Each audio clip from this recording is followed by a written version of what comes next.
Bəzən sevgi qalır, amma anlaşma bitir. Bəzən bir-birlərini sevirlər, amma doğru ünsiyyət qura bilmirlər. Belə anlarda çoxları düşünür ki, yəqin artıq gecdir. Amma sözsüz ki, münasibətlər də baxım və qayğı istəyir. Bu məqamda sizə cütlük terapiyaları kömək ola bilər. Bunlar nə edir? Məsələn, problemi günahlandırmadan sakit şəkildə müzakirə etməyə kömək ola bilər. Partnyorların həmçinin bir-birini daha dərindən anlamağına yardımcı ola bilər.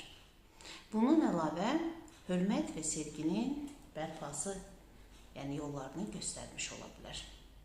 Dəyərli dostlar, unutmayaq ki, terapiya zəiflik deyil, cəsarətdir. Öz xoşbəxtliyiniz üçün addım atmaq, münasibətə verdiyiniz dəyərin ən böyük sübutudur. Sevgi təkcə his deyil ki, həmçinin də bir seçimdir. Münasibətləri qorumaq da bu seçimin bir parçasıdır. Sevgini.